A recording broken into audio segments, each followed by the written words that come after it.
తిరుపతి జిల్లా నగరి నియోజకవర్గం పరిధిలో పుత్తూరు మున్సిపాలిటీలో బాబు షూరిటీ మోసం గ్యారంటీ కార్యక్రమంలో పాల్గొన్న మాజీ మంత్రి RK Roja, MLC Varadu Kalyani, municipal chairman Haribabu, YSR Congress party కార్యకర్తలు, మాజీ మంత్రి ఆర్కే రోజా మాట్లాడుతూ ఎంతమంది వెల్ఫేర్ స్కీమ్స్ కి అర్హులున్నారో కులం మతం పార్టీ చూడకుండా అందరికీ చేశాం కాబట్టి అందరూ మనకు ఓటేసేస్తారు అనుకున్నాం.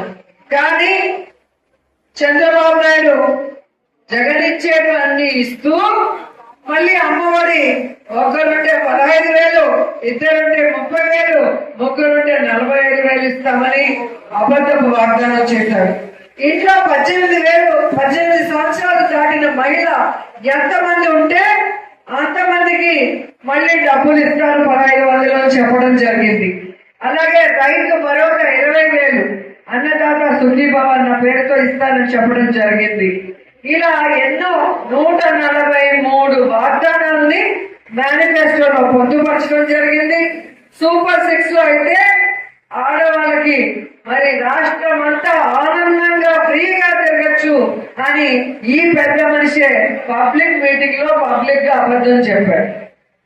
ఈ రోజు ఏమంటారు, భయం వేస్తుంది, ఎలా చేయాలో తెలియటం లేదు, ఖజానాలో డబ్బు లేదు అంటాడు. నేను ఒకటే అడుగుతున్నాను చంద్రబాబు నాయుడు గారిని, నువ్వు దిగిపోయే రోజు 100 కోట్లే ఉండింది ఖజానాలో. జగన్మోహన్ రెడ్డి గారు ఏ రోజు ఖజానాలో డబ్బు లేదు, నాకు భయం వేస్తుంది, నాకు వణుకొస్తుంది, నేను చేయలేను అన్న మాట మాట్లాడలేదు. ఈ రాష్ట్రంలో ఎలా డబ్బును సృష్టించాలి, ఏ విధంగా పేద ప్రజల కష్టాలు దూరం చేయాలి, ఎలా ఇచ్చిన వాగ్దానాన్ని నిలబెట్టుకోవాలన్న చిత్తశుద్ధితో ఆయన పరిపాలించాడు. కాబట్టి ప్రతి వాగ్దానాన్ని చెప్పిన డేట్ కి బటన్ నొక్కి ఒకేసారి రాష్ట్ర వ్యాప్తంగా ఉన్న లబ్ధిదారుల అకౌంట్ లోకి వేయడం జరిగింది. కానీ జగనన్న దిగిపోయే రోజు ఎన్ని వేల కోట్ల ఖజానాలో ఉన్నాయి. ఎలక్షన్ అయ్యా కూడా మన వాళ్ళకి డబ్బులు పడ్డాయిగా డ్వాక్రా అక్క చెల్లెళ్ళకి, రైతులకి. మరి జగనన్న అన్ని వేల కోట్లు పెట్టిన తర్వాత ఎందుకు మీరు బీదడుపులు ఏడుస్తున్నారు అనేది ఫస్ట్. 3 సార్లు ముఖ్యమంత్రిగా చేసిన మీకు ప్రతిపక్ష నాయకుడిగా ఖజానాలో డబ్బుందా లేదా, మనం ఈ వాగ్దానాలు చేస్తే రేపు అధికారంలోకి వస్తే నెరవేర్చగలమా లేదా అన్న బుద్ధి జ్ఞానం మీకు లేదా అని చంద్రబాబు నాయుడు గారిని అడుగుతున్నా.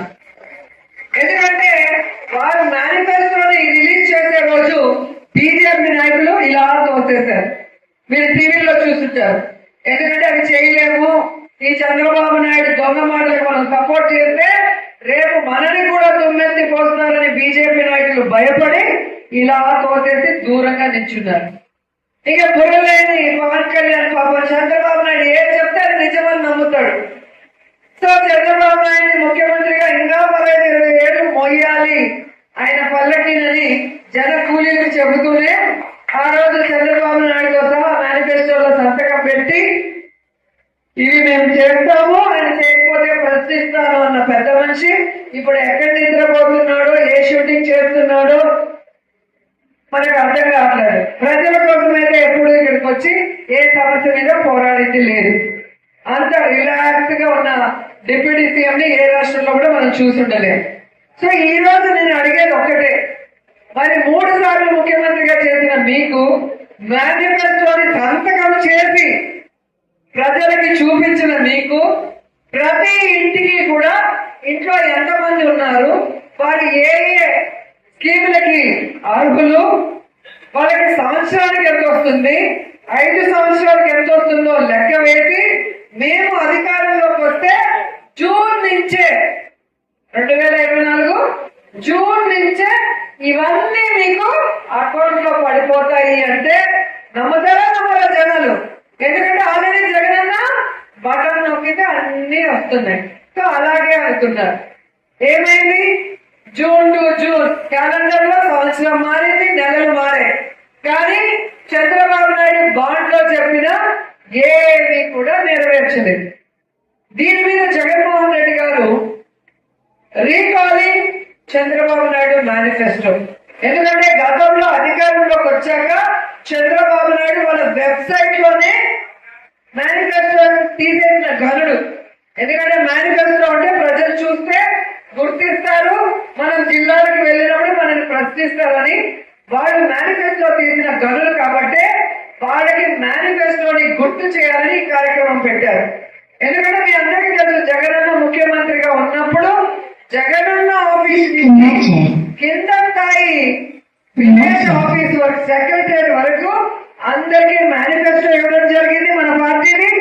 దాంట్లో మనం ఏమేమి వాగ్దానాలు చేశామో అవన్నీ ప్రజలకి అందుబాటులోకి వచ్చాయా లేదా అని అందరూ కూడా చేసే విధంగా వాళ్ళని పరుగులు తీయించడమే కాకుండా ప్రజాప్రతినిధుల్ని ప్రతి ఇంటికి గడప గడపకు వెళ్లి మనం చెప్పినవి అందాయా లేదా, ఎక్కడైనా ఆఫీషియల్స్ ఎక్కడైనా కొల్యూడయ్యి నాయకులతో ఎవరికైనా రాకుండా చేశారా తెలుసుకొని వాళ్లకు చెయ్యండి ఇందులో చెప్పాడు. ఆ విధంగా మనం పనిచేద్దాం.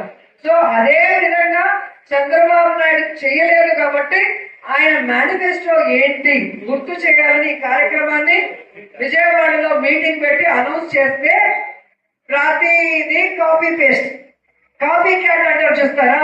సో జగన్ గారు ఏం చేస్తే దాన్ని కాపీ కొట్టడం తప్ప పని చేయడు చంద్రబాబు నాయుడు. అలాగే ఇది కూడా మనం రీకాలింగ్ చంద్రబాబు నాయుడు పెట్టాము, ఎందుకంటే ఆయన చెప్పింది చేయలేదని. వెంటనే సుపరిపాలన తొలి అడుగు అంటూ వాళ్ళ మనుషుల్ని పంపించారు. నిజంగా మనం చేసినట్టు ప్రతి ఇంటికి వెళ్లి